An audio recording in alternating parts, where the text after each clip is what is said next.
guys, welcome to Glow Forgery. I hope you can see me. If not, you can see my hands. This is the faux frosting tutorial for our newest file, which is the Gingerbread House Kit. It's really easy to make. Pretty much most of these things are going to be in your home. I would think this is drywall compound.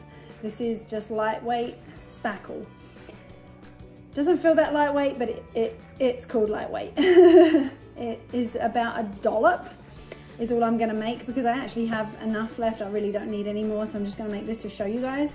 So obviously you're going to increase it, and I bake this way, so I apologize if this is not as accurate as some people would like. I'm using a glass bowl and a metal spoon because I know I can wash those afterwards thoroughly. Basically we're gonna use tacky glue and craft paint, and that is it. They are our ingredients for our faux frosting. And obviously with a different amount, I'm just gonna eyeball it in there. We're gonna use just a little squeeze. And then with our white paint, this is gloss paint, white gloss paint. You could do pink, you could do any other color you want with frosting. That's the cool part about this, is just that, just literally enough to make your drywall compound. Let me show you.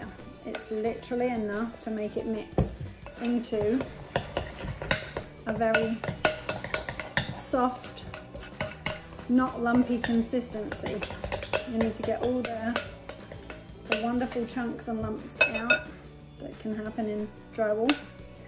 And basically, the amount that you're making is obviously going to vary, but I am doing a small amount so you can just see the consistency. It's kind of toothpaste-like. It has hold.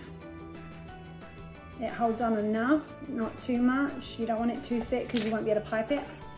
You also don't want it too thin because as soon as you pipe it, it will just drop straight off of whatever it is you're making. So obviously you can use this for anything that looks like frosting. So yeah, that is it. And then we'll basically put that into a piping bag, which I will do shortly. And we're going to use it just the same way as you would regular frosting. Make sure you can see that. So yeah, we're gonna do, this is a good idea if you're working on multiple items to have a Ziploc bag to keep them in, because they will dry. The nozzles will dry, and unlike regular frosting, it will dry extremely hard. So you want to make sure at the ends of the nozzle don't get dried up.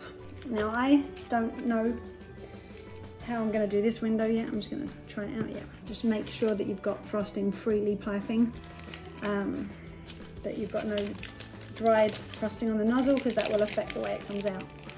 And we are going to do, I am not very good at frosting and piping, so don't hold this against me. You want to get some on the windows. You obviously don't have to put every detail on the house. You can actually not put the details on and score it and then frost the details. I made this in 2 layers so I could take pictures of it with the windows. Obviously we need windows, but with the other details in there, I glued those on in advance to make sure that you could see that it comes with that. Now what we can do here is like icicles. We're gonna make it look like there's icicles on the windowsill. And then what I did on the other window, I did tip the house to do it, so this may not work out quite so well. Let me see if I can tip it again. Okay, this makes it a little easier. So I'm gonna... Oh, fun. Alexa, thank you. Alexa, off. We're gonna do little...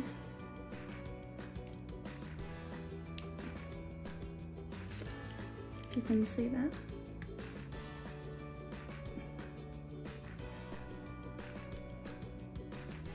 Kind of seems to be what a lot of gingerbread houses have. Now, this is your diamond dust. I'm going to put the links on the post So the diamond dust is basically ground glass, so it's not sugar. It does look like sugar, however, and looks amazing on the frosting. So basically, once you've got it in place, you can basically just sprinkle it on. You cannot let the frosting dry before you do this, because even just being on there for a few minutes, it will start to get skin and it will not stick. So now you can see, I don't know if you can see, but that has a good amount of sugar, so to speak, stuck on. So I'm going to use a paper to scoop all this up afterwards.